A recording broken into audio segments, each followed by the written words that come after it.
Omni, what's up, dude? What's going on? I'm stoked to have Peter, you on. appreciate it, man. Thanks for the invite. Yeah, man. So I guess no one knows, but we're in this kind of little mastermind group, so we talk every Wednesday. But um, Omni's been, one of those that having a deep conversation with people in real estate that know a lot about it and have gone places that you want to go. He's one of those guys, so I'm super stoked to get you on and talk to you about what you're doing today, where you came from, and get a little background on that, especially for the audience. Yeah, excited to be here. Excited. Yeah, we're connected every single week, so I feel like you're like one of my go-to guys now, and we've been holding each other accountable on some business stuff together. So we got to see the insides of what our businesses look like. But yeah, from the investing side to the real estate agent side and the brokerage side, we have a lot in common in our stories. Somewhat similar. Yeah, for sure. Especially jumping on, the call each week. Well, so let's jump into it, man. Tell everybody a little about you, how you got into real estate, and let's lead into where you're at today. Yeah, for sure. So I've been in real estate for 20 something years. I've been saying 20 something years for like 3 or 4 years now. So it's, I gotta, eventually I got to do the math. It's been a bit longer than that, but time stopped at some point for me. I'm from Hawaii, born and raised in Hawaii. My investing journey began in Hawaii. Read a purple book called Rich Dad Poor Dad, realized I was doing things wrong. Kind of pivoted to like, I got to figure this out. I was working at a surf shop at the Okay. time, selling surfboards, helping people learn how to surf. Um, uh, yeah, fixing and flipping surfboards. So I had this entrepreneurial bug in me, and I just didn't realize there was something bigger. And real estate was something bigger for me. Knew nothing about real estate. Knew nothing about real estate agent as a profession. Nothing about real estate investing. But I started to like just go down this path of just like learning, reading books, listening to whatever I could find. Bigger pockets did not exist at that time, so there was no real community that I can find. And so what I did, I just started talking to everyone that I worked with about real estate and asking them, do you own a home? Do you own a rental property? And then I'm selling surfboards to people. I'm telling them, oh, it's a nice board. If they're buying a very expensive board, I'd get into a more in-depth conversation. What do you do? Have you Yeah. ever heard about real estate investing? So I'm this newbie talking to people about real estate investing. And I eventually found someone selling him a $2,000 longboard Takayama board. And he's like, yeah, I own a bunch of properties. I'm like, oh, okay. So I'll help you with this. I'll get you the right discount on this board. Let's talk about real estate. And Yeah. that became my first mentor. And I didn't ask him, will you be my mentor? But I just found the way to add value to him.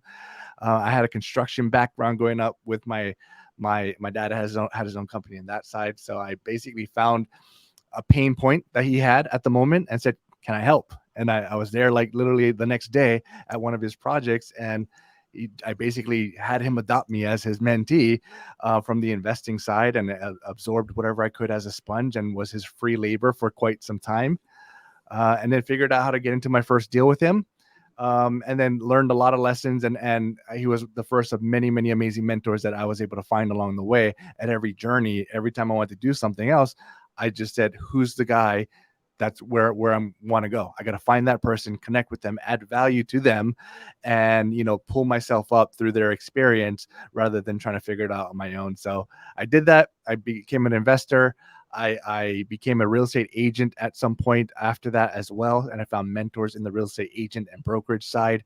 So I had these parallel businesses of being an agent, being a broker, and being an investor for 20 plus years. Got to the point when I moved here to Northern Virginia. My wife's from here, so we relocated about 14, 15 years ago. And I had this brokerage, about 100 agents, investor focused agents, pretty large brokerage. Did that for almost a decade, loved it. But just recently just realized like that's one phase of my life. I got to figure out what's next in life, and retired from that, exited that role, and completely focused back on the investing side, and helping people learn how to invest and growing my own portfolio. So that's the Cliff Notes version of the last 20 something years of my life. Well, there's a lot to unpack there, and I know we can spend a couple hours doing it, but there's a couple things that I want to cover. One is when you said like, hey, I didn't ask him to be my mentor. I think a lot of people get that wrong because I'll even see on Bigger Pockets, someone will post and they'll say, hey, I'm looking for a mentor in this area. And it's like, well, that's you did it right. You just kind of hung around and showed your initiative and was able to show up each and every day for that person. And then they saw that you had initiative, they liked your personality, and they kind of like buying a property. But then, you were in front of them, so they said, "Hey, let's do this. Like, we can partner on this deal and stuff like that." And that's how I think a lot of people, get it wrong. Is they say like, "Hey, I'm looking for a mentor," and that's not really the question. It's like, "Hey, where can I fit myself in to be a valuable asset?" So that person either never wants me to leave, or they can send me deals or whatever that may be. Yeah, no, even on the agent side, right? There's the mentor-mentee relationships within agents, within brokerages. You see this all the time, and people looking for mentors. And I eventually became a mentor and a coach within the agent brokerage business, but I was selective, right? So, like, I didn't take on anyone. I wanted to take on rock stars. I wanted to take on people that I knew like would be like they would make me proud. Because why pour all my energy into someone if they're not going to actually listen to you and or go to that next level? And it's hard to really understand who that is at first glance. So you basically auditioning to be someone's mentee, you got to show what you're worth. You got to show what you're willing to do before you even ask, right? And so that's, when I found my first mentor, I didn't understand I was looking for a mentor. I didn't even know the concept of mentorship at that point. But I just knew that I needed someone to talk to. And really, Yeah. that's all it was. It's like, this is the first person that had a long conversation, wasn't trying to brush me off, and was excited to talk about real estate. So I just wanted to be around him more, and realized that there's so many things that he was just saying in like 5 minutes that I didn't understand, and that excited me. So I needed to figure that out. So, add value to. I'm gonna go. It was a sink. He had a problem with a sink, and I'm like, I did that. I know how to do that. So let me go do that. He's like, oh, what will you charge? I'm like, I'm gonna do it free. I just Yeah. want to do that. If we can talk real estate while we're there, I'd be more than happy. He's like, okay. And so I just kept doing that, and eventually he kind of taught me valuable lessons as an investor, that wanting to get into investing, that I still use to this day. Yeah, that's huge, man. I think that, those are life lessons to make you wealthy, and not only wealthy in money, but wealthy in knowledge to, go do things, not only just for you, but like growing the team like you did over those years and stuff like that. Um, so let's transition to talking about the team, growing it for, more than a decade and doing that for, so long, and then saying, hey, let's hit the pause button, let's transition. So before we talk about the pause button and what you're doing now, how was it running that brokerage, and what were some things, some takeaways that you look back and say, hey, this is what I did right and this is what I did wrong? Oh, there's so many things I did wrong. I did a Yeah, few well, things yeah. right, but Yeah, yeah. yeah. Um, so the next purple book, right, in the Robert Kiyosaki series is Cash Flow Quadrant. And I'm an investor, I'm an agent, and I'm reading this cash flow quadrant. You have the E, you have the S. E is the employee, you have the S for self-employed. And I'm like, okay, I want to be self-employed. That's the next step. And that being an agent and an investor really kind of put me into that quadrant. And then I was really good at it. I was a hustler. I worked really hard, and that was my superpower, right? So I was really, really good at generating income through my efforts. But at some point, you realize there's a cap to that, right? And if you want to go beyond that cap, then you're looking at the right side of that quadrant, which is the B and I quadrant. The B is the business, and the I is the investing. I was already investing, but it was still, I was fairly hands-on in my investing. So I was still like the employee of my investments if it were at that early stage. But I started to look at the B side of things, and I said, okay, how do I leverage other people's time? Right? How do I have a business, leverage other people's time? And within the brokerage side of things, that was, okay, can I coach? Can I mentor? Can I bring on people to my team, and provide them a better opportunity? And in exchange, they are doing things for me to help close more deals than I could by myself, right? And then everyone wins. They're getting more business than they would without me. and I am leveraging my time. And now I have 5, 10, 15 people actually out there working and closing business under this team brand. So that was the way from the business standpoint, which is a great way to scale as an agent. I know that you have a team as well. And I liked it. I didn't love running a team, to be honest. I didn't, because at some point it's like, okay, is it 10 people? Is it 15 people? When's enough? And I wanted to go bigger and scale. And really the next level for me was the brokerage side of things. Okay, how do I just be the broker? How do I just have a piece of everything? And now there's unlimited ability to bring on people with the infrastructure of the actual office and the brokerage. And so I went that route when I moved here to Northern Virginia and grew it from the ground up, found the space, built it out, and opened up a location in Loudoun County, Virginia. And we started small. We eventually got up to about 100 agents. And my focus was, one, bringing on people that were hungry, people that were willing to work. And I would be willing to coach them and train them and help them become top agents within their specialty. But the caveat to work on my team was you had to be a real estate investor.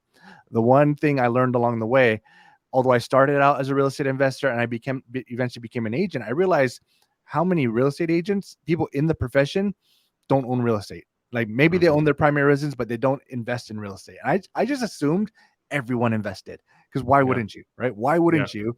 But I didn't talk about it. It's not something we talked about. And then I started asking people, and like they didn't, right? So I just said, that's insane. I have these mentees or these people that I'm coaching that I really care about, and I'm helping them make a lot of money. And I've had like people that like 7 years ago helped them, and they made a lot of money, but they're talking about, I don't know what to do for retirement. And I wasn't talking about real estate investing at that point. I'm realizing I'm teaching them the wrong things. I'm only talking about how to earn money, not how to become passive and financially free. So I started to roll in the education for real estate investing, and that became a requirement. And so the cash flow breakfast club that I run now really spawned out of this brokerage. It was a requirement to be an investor or committed to buying an investment property shortly after. And that's all I took on. And that became our identity. Now, as a result, they did more business. They worked with a lot of investors, very similar to your team. It's very rare to find an agent and or a team that understands what investors need and what investors are looking for. But if you find that right agent, everyone comes to you, because the reality is there's a lot of people that would love to invest. They just don't know how to do it. So they need a team that's competent enough to help them do that. And we were the team in our area, just like you're the team in your area to help them do that. So it was exciting. The mistakes I made was, clearly I only focused on investing for quite a while, and I did not put a lot of focus in anything other than non-investing. And the reality is, you probably have to build 3 simultaneous businesses side by side. So eventually, the last few years of my stint in the brokerage side of things was, I realized every successful and amazing broker should have 3 pillars. One is the residential pillar, which is traditional residential business. Most brokerages, that's what they do. Commercial in our area, commercial and residential brokerage, they don't mix, and I thought they should. So I brought in a commercial development, and we added a commercial pillar alongside, and then the investing was the 3rd pillar. So we have residential, we have commercial, and we have investing. There's silos within the same office and same brokerage, but different agents, and they get to refer business back and forth. And eventually, someone that starts out in residential is going to say, man, it's easy for me to learn about investing, or it's easy for me to learn about commercial. They become more well-rounded. Or if they don't have that desire, they could at least refer back and forth to someone that's on their team. So eventually, I think we got it right. We added those 3 pillars, and it started to hum really, really well, a well-oiled machine once we kind of put all those in place. Yeah. I mean, so when you got all these agents, it's the same thing as a W-2 job. It's the same thing as, anybody. They don't really look at investing, because it is, depending on what you're doing. And obviously you can be very creative, but people just think 20% down on each property. Okay. And then, not everybody has that money that's 20% down. Well, going into house hacking, going into, doing syndications there, there's so many different avenues, but people just think like, hey, too much money, it's only for the rich. But if you think about it outside the box, you can apply those, same principles. There's some people that I know that all they do is syndication. They don't do anything else. And, and I know you're the same. And, you just go down the list and it's like, it can happen. You just got to put some money aside to make it happen. You got to put the plan aside and have some action plan, some action items to get to that end result. Right. Yeah. So once you started implementing like, the investor side and like, hey, you gotta, kind of accountability, how quickly did either agents leave the, team? Because there's probably some that it put them outside their comfort zone. They're like, I'm out, I just want to sell real estate. And some that were, even more committed. Yeah, almost instantly. You're exactly right. I'm not the right fit for everyone, and I tell everyone that I'm not the right fit for most people. But if we're the right fit, we will know. You will be obsessed like I am towards financial freedom. Like how I ran my business as an agent when I was hustling, I got to a point where I would only help you if the purchase or sale that you're asking me to help you with was a clear step in your financial freedom plan. And I tell that to a client and they're like, what are you talking about? Like, oh, you don't have a financial freedom plan? I will not help anyone with a real estate transaction unless what I'm helping you is one step closer to your financial freedom plan. And then that's like, oh, I guess we got to set up a financial freedom plan. What does that look like? Like, how many properties do you need? Is this going into the next step? Sure, you're buying your primary residence, but is this stepping you towards, decreasing your expenses a little bit? Or are you going to house hack so that you can save up money to buy your rental property? That's property 1 of 5 that you need, or whatever it may be. Everyone has a very specific number to be financially free. It might be $5,000 a month. It might be $50,000 a month, right? And if you can figure out what that is, and then back your way into passive income through real estate, then it's not that hard. And so it basically forced myself to be intentional, because it's easy to just help people buy and sell real estate. But at some point I got so jaded. I'm like, why? Why? What's the point of that transaction? Like, do you understand the bigger consequences towards what you're trying to achieve? And so I lost a lot of business because of that, because people were like, I don't want to care. I just want the big, nice, shiny house and be able to brag about it. That's all they wanted. But I wanted them to be intentional and to understand what that helped them do or hurt them on their path. And so I did a lot of financial freedom coaching and planning as an agent. And then when I became a broker, it's the exact same thing. Like everything you do, everything in your business, tell me of how this transaction helps you towards financial freedom, and tell me how you're helping your clients towards financial freedom. So I coached a lot of my agents to be, we're not financial planners, but we can help people identify their path to financial freedom through real estate fairly easily. It's a math equation that anyone can figure out. Yeah. So, getting people across that barrier is so tough, especially if they've been one-sided for so long. They hit, mid 30s or, doesn't matter, early 30s. And they're like, yeah, I'm just going to do this for the rest of the time. Adding that, unless they have some huge life event that changes that, right?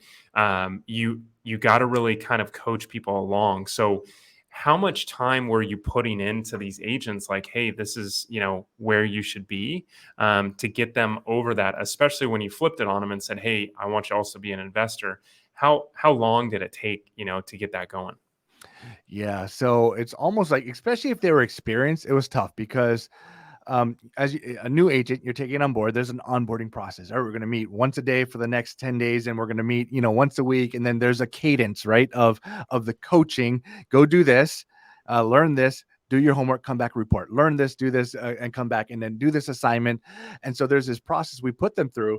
And from the investing side, I would do the exact same thing. I take people through a cadence. We're meeting, once a day for a few days, and we're going to meet once a month. You're going to do this assignment. You're going to start analyzing some properties. And my goal is to get them comfortable with being an investor, even though they're not an investor yet, right? So I want them to feel like an investor, doing the things that investors do. And you can get that done in about a 30-day period with the right cadence. Mhm. But which is easy for new agents because, all right, we're going to spend X amount of hours you helping you as a new agent grow your agent business, and X amount of hours helping you do your investor focus growth, and they're going to be completely different. But if you're committed and you put in the hours, I'm going to help you do both. It was the top producing agents that weren't investors, but they are already kind of know what to do on the agent side.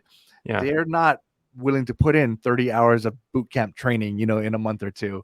And so it was harder for most. I would say that there's many top agents that did come, and I've coached many of them through that process. It might take them, 3, 4, 5, 6 months to get through that process because of how busy they are. Like, Hmm. granted, they're doing a lot of business where a new agent is learning and they're not doing all the business within their first month. So it did take longer if they were more experienced. Yeah, yeah, yeah. Because once again, they're stuck in their ways. Just they're a top producer. They're doing a lot of things. They're making things happen. They're making the money and stuff like that. And then they have to put a screw, a halt on that to go transition to something else. Or like, wait, what? I got to do this. I got to Yep. put this much time into it to get this. But then, once again, like you said, I don't know, probably 10 minutes ago in the conversation, like people they don't have a retirement, and they're like, what do I do for retirement? Um, and that happens in any field. I used to be a fireman, and there's guys that stay for a long time because their life expenses went above, and they're working a Mhm. lot of overtime, and then they know as soon as they leave, that overtime's gone, and it goes down for where their pension is. So a lot of guys stay for a lot longer than they should, just because of that rat race. You know what I mean? Same thing Yep. with people in any type of industry. um, Okay, so the Breakfast Club. Let's talk a little bit about that. You've been, building this out, and well, hold on before we go there. So you make this transition. Why did you do it? Were you were just done? You said, "Hey, I'm burnt, and I'm going to go on." And was there a successor for your brokerage? Yeah. No, I wasn't done. To be honest, I love my team. I built it from the ground up, and I probably could have done it for my rest of my life. I probably would have been happy. Yeah, But early on, I kind of set a mentality for myself. I lived my life in decades. And so that, like, when I was 21 getting into real estate, I said I need to be financially free by 30, and I didn't know why, but that's just a number I gave myself. And I work with multiple mentors and say, what does the math work? And basically, what I help people do, I help people figure that out for me. How many properties do I need to own? What's the rental property expectancy? And so I figured out how many doors I needed to get to my financial freedom number, and that was it. I'm like, all right, so like most people live go through their 60s to become financially free or quote unquote retire. And I just thought it would be so cool to retire at 30. yeah, And I did it, right? I did it before then, and I hit that number. Um, so that was the end of my first life, if you will. And what the funniest thing happened, I was so miserable. I was so depressed. I had no idea what to do.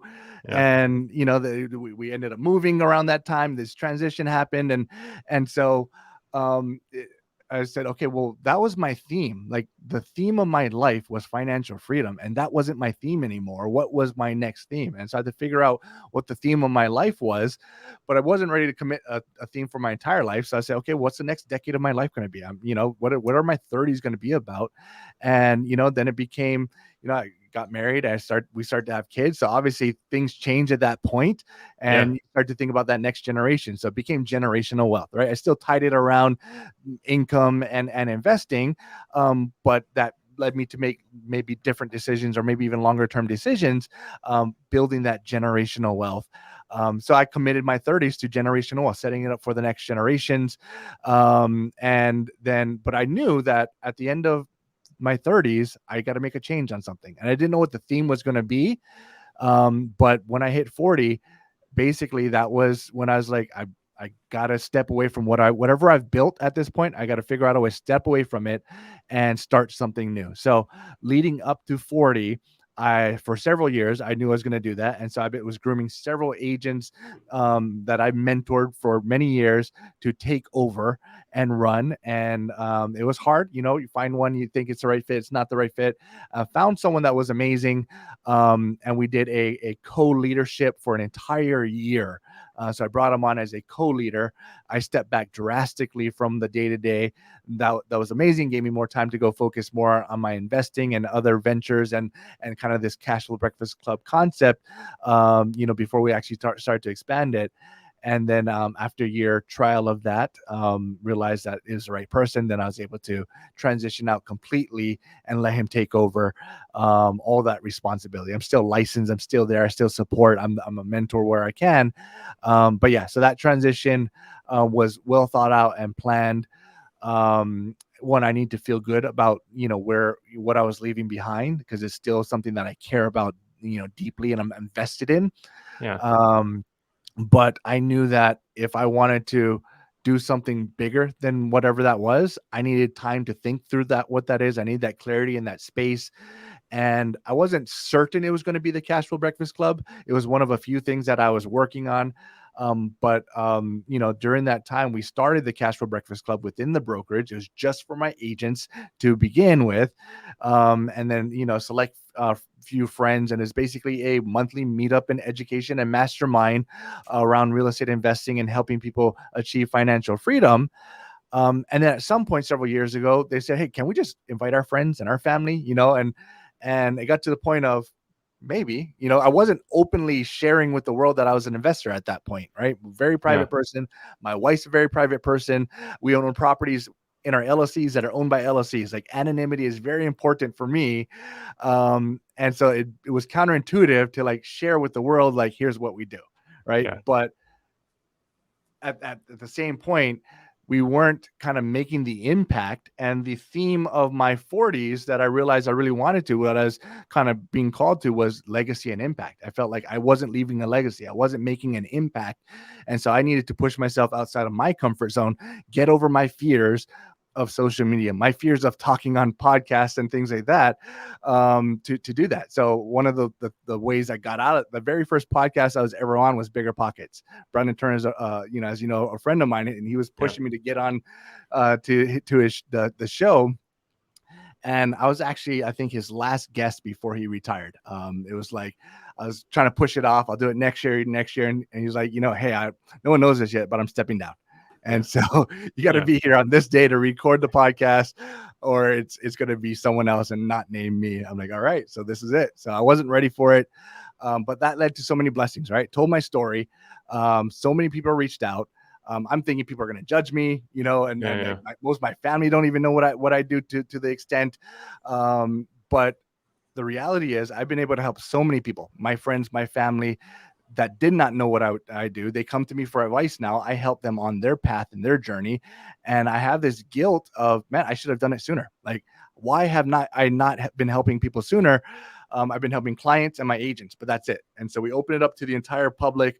And it turned into from 30 people to quickly several hundred people that show up every single month. And we just knew that, this is something that people care about. People really want to know. Sure, there's great places like Bigger Pockets and many podcasts to get good information. It's amazing places to get information. But most people, beyond the information, they need the community. They need someone to like talk to them, hold their hand, and like just make them feel okay and be part of that community for them to take that first step or that second step or whatever it is. And that's what we created here. So once I stepped down, and once I retired from the brokerage side, I basically took a few weeks off, and then we decided to expand the Cash Flow Breakfast Club and make it a format that was repeatable in any market.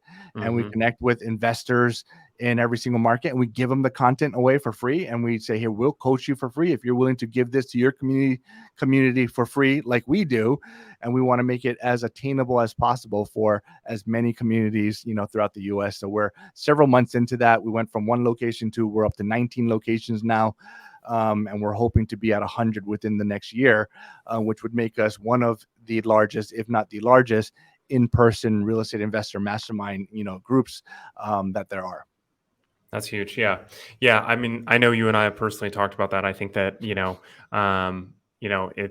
it's crucial, especially for, people that don't have access to masterminds and stuff like that, to have stuff like this, because, sometimes you will get those people that are tire kickers and they're, never going to do a deal. But the people that have support around them and have some, not professional coaching, but some coaching along the way, that being in the group will be a boost from just seeing someone that's like doing 100 deals a year and they're like, yeah, there's no way I'm going to get to that. No, dude, Yeah, it's, kind of like what Brandon talks about.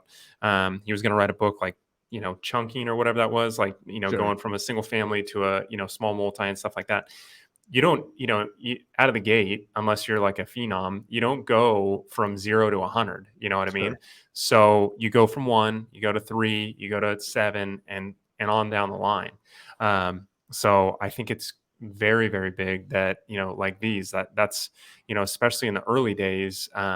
I've done, I've ran a meetup and, doing, getting in front of like, okay, hey, I'm doing this. This is how I did it and stuff like that. Like, at these meetups, it's huge because it can get you over the fear and the barriers that a lot of people have with investing.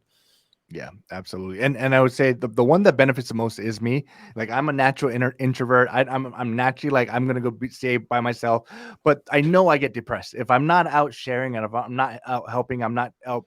Like the theme of this decade is leaving a legacy. If I go a whole week without doing anything, like what the hell did I do? Like what's my purpose right now?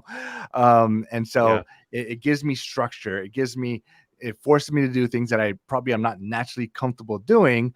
And it makes sure that I'm always on top of my game on the investing side. Because if I'm going to coach it and train it, I did that 10 years ago. Am I still doing that? Or do I need to refine this? Or no, I need to get back on that. Right. So, Yeah. it is helpful and the network that we grow. Right. So I've bought hundreds of properties. So many of them have come through this network or networks like them, because you're adding value. And the one thing that we're not charging for it. So I want deals. Like send me deals. Here's what I'm looking for.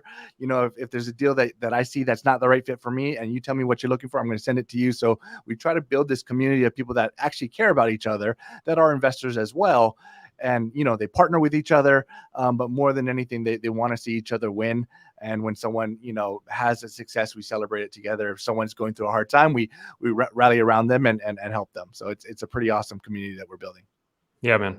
Yeah, I agree. I think it's, something that a lot of communities, like I said, need. I know in more like, rural, areas and stuff like that, or maybe like, where there's not like a lot of people that like yourself initially before you went on the Bigger Pockets podcast, where they don't want to be known or anything like that. I live in, Orange County, California. So it's like, there's a lot of people out there that are trying to get in the mix because properties so expensive and stuff like that. And they hear all this stuff. So there is a lot of, meetups, but some areas like where I grew up, an hour east of here, there's I think one now, but like for the first, 6 years of my, investing, nothing, zero out Mm. there. So yeah, that being said, I think you're doing, a huge blessing, especially to the investing community to take that, level to get to, the people that are, scared and Sure. scared to jump in. So, um, okay. So, we talked about, everything from, growing the brokerage to, being young, trying to find a mentor. So since you've transitioned from the brokerage, to where you're at now, and you have someone, what was the learning experience to get that person up to speed, to run that brokerage and fill your shoes? Because I think that's a big move. It is. It's so relational, right? And it's all about picking the right person that can be the right personality and have a relationship. Because as you know, if there's leadership change, whether it's a team leader or anything, like if there's people are nervous about what's happening next, the instant reaction is move, right? Because everyone at every given point is being recruited. Every single agent is being recruited by 10 other brokers at any given time. That's just the name of the game. But they're staying with you because they like you, they like your systems, they like your coaching, and they feel like that's going to go away. Then there's a lot of uncertainty, right? So Yeah. it was building a relationship with someone that they're going to grow to like and love and trust as well.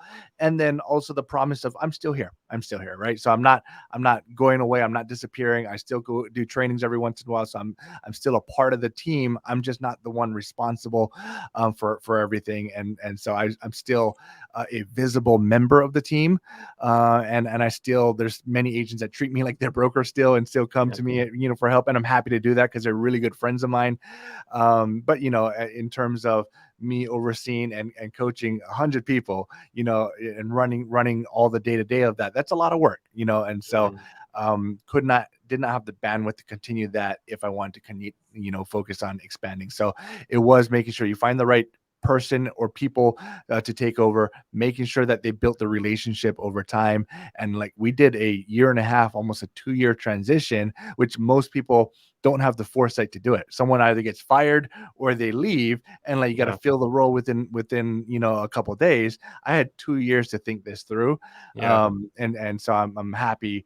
That came with, if I wasn't in the mindset of I needed to, live my life in decades and figure something out by 40, at some point I would probably just got tired. At some point I would have got burnt out, and maybe I would have been like, nah, I got to make a change real soon.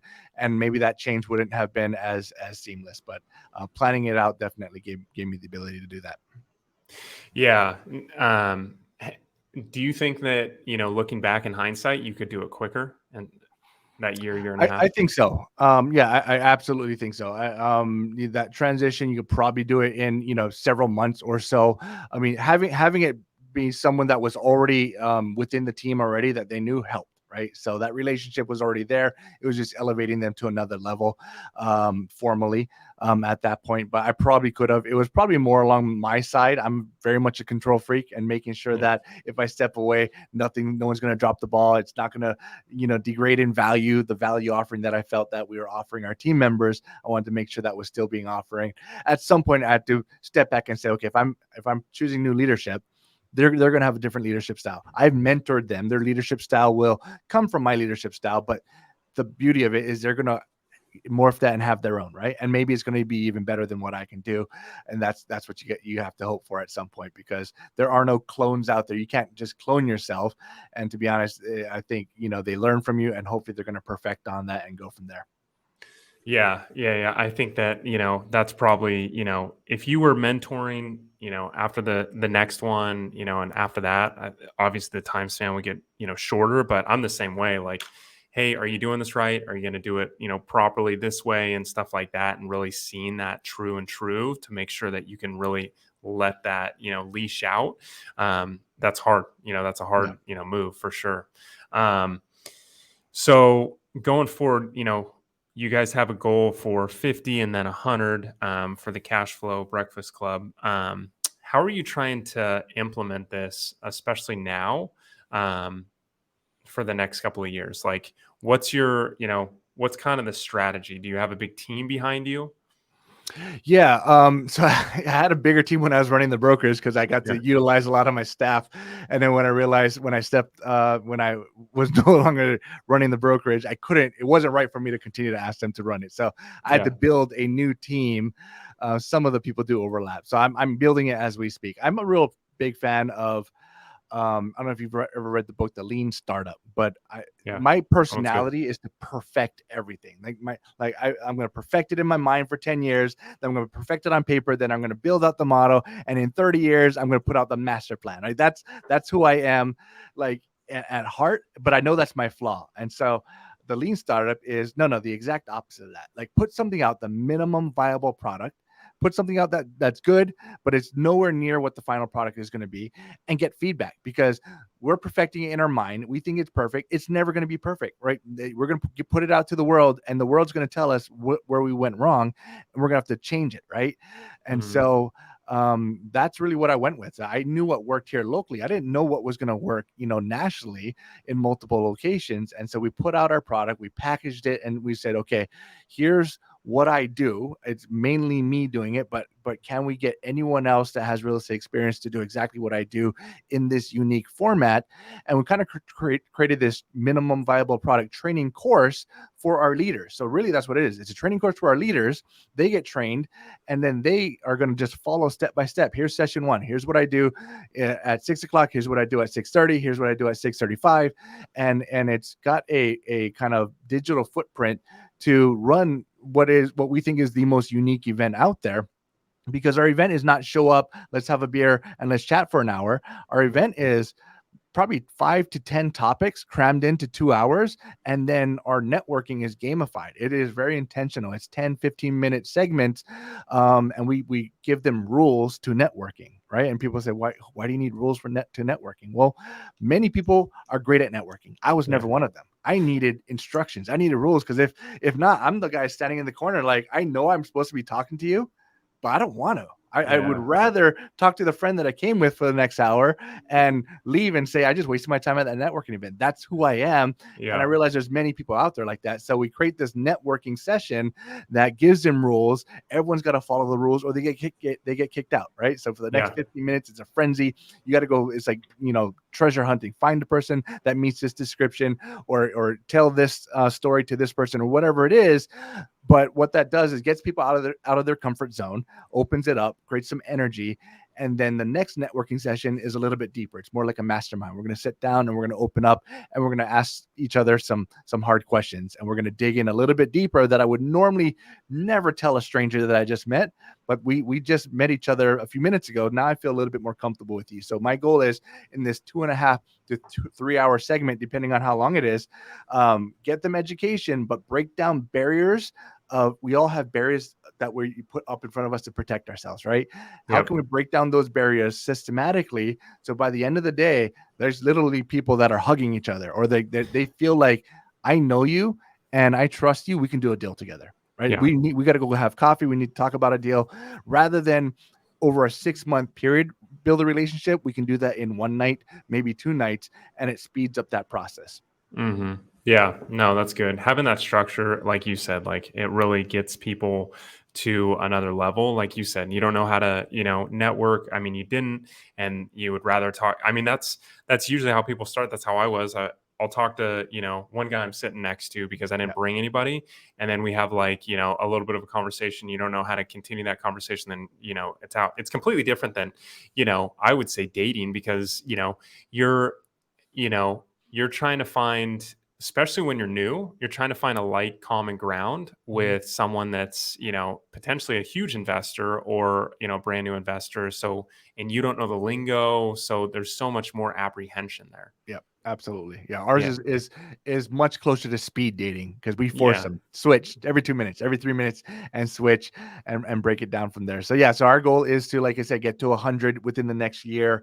We're one of the major sponsors at the Bigger Pockets conference coming up in Orlando this year. So we're excited about that. And we're connecting with just investors that have a like mind, that just want to give back, that are at the point where they want to leave a legacy. They're still growing, right? Because you want you actively involved in the space, so that you can teach from experience. But you're at the point where you're saying, hey, I need to bring people along with me. I need to build my network. And if you find value in that, that's the people that we help. And it's been rewarding on that side. Yeah, no, that's huge. Well, hey, let's transition to the last 4 questions. One, you talked a lot about one of the books, Rich Dad Poor Dad, but what's one book that you can recommend that felt like outside of Rich Dad Poor Dad, that kind of sets your, the wheels in motion for either investing or business? I'm a book junkie. Those are so many good ones out there. There's one that I read recently, and so it didn't start me off, but a recent one. What's it called? The Family First Entrepreneur. And I'm drawing a blank on who the author is. Really good book though. It's fairly new, and it's about someone that started up this e-commerce business, this online business, and just breaking through the myths that you have to. I struggle. You know this. I struggle my biggest struggle is both health, my personal health, caring about my personal health, and I love my family, but structuring the time around being what I feel would be a good father and a good husband, right? Yeah. Because I'm so driven on business all the time. That's what I'm thinking of. And so it's basically, you know, a book that teaches you, here's some really cool ways to run businesses, is mainly on the e-commerce side. But here's how you run it with your family or around having a family, and going from there. So it's giving you a nice perspective. And so I think I'm leveraging that as I'm have the ambition to grow and conquer the world with the Cashflow Breakfast Club, you know, expansion. But also make sure that, hey, I'm taking my kids along with me. I'm taking my wife along with me, and making sure that they are happy and they're glad that they signed on for this part of my journey. And so far, I think it's working. Nice. Yeah. No, I haven't heard of that one. I wrote that one down, so I'll make sure family first on. All right. And then for you, what's a good, especially transition? Well, so let's do this. When you were running the brokerage, what was a good online resource and or tool you were using? Running the brokerage. I mean, it all comes down to data and CRMs. And I Mhm. think the most consistent tool that I use, both as an agent and as a coach and an investor, PropStream. You know, so Okay. I love PropStream. There's so many data tools out there, right? There's Batchley's, Yeah. there's a few others, but PropStream has been my consistent go-to, both as an agent, both as a broker, and and as an investor. There's just so many ways to leverage that and make money and find opportunities. Yeah. Nice. And what about for cash flow quadrant or cash flow breakfast club? Cashflow Breakfast Club. So,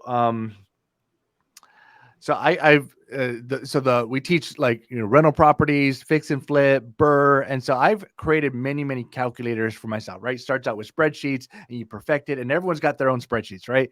Yeah. And I was giving away those spreadsheets for a while. Tried to, like, you know, automate it and put it on my website, because I want my people that I'm teaching to be able to use tools, and it got very complicated. And so I set out to find, like, there's got to be better tools than this, online calculators. And so I found a calculator that I really like. I've been using it for a couple years now. It's called Deal Check. Okay. And $10 a month or something like that. So there's a cost. There's like a free version, but it's amazing, in terms of, you know, analyzing a rental property, analyzing a fix and flip, analyzing a burr. It has it all on there. You're storing it online, and you're quickly automating your analysis, you know, through that process. So now I recommend that to all of our members, if they don't have their own calculator, you know, starting out, because that's the barrier. They're like, I don't know how to analyze this. I'm writing it down, but if you don't have it, you're trying to build your calculator from the ground up. Someone just starting out Hmm. could easily get frustrated and say, yeah, I don't have the bandwidth for this. Yeah. Yeah. I just pulled it up. I've never heard of a deal check. Uh, um, so cool, man. Where can people find out more about you? I know we talked about, you doing quite a bit of advertising and stuff like that, but where can people find out more about you? Yeah, our main website is cashflowbreakfastclub.com. Cashflowbreakfastclub.com. So that's right in there. If you want to launch a location, there's an application for that. There's all the rules, and who's our ideal person, right? Our ideal person. We want someone with experience, but it doesn't need to be someone with 20 years experience, just some experience and willing to learn and willing to lead. If you want to partner with us, if you want to join a location, it's all on there. There's videos about our last thing, and then that'll connect to our socials: Instagram, Facebook, and LinkedIn, and YouTube. We're Cashflow Breakfast Club as well. Nice, man. Omni, it was awesome having you on, dude. Especially deep diving into the last 20 years of real estate, where you started and where you came from, got a mentor, and also cruised through the brokerage, and now you're doing cash flow breakfast club, which is awesome to see. I really appreciate you coming on. Appreciate it, Peter. All right, man. All right, man. Thanks. Thanks.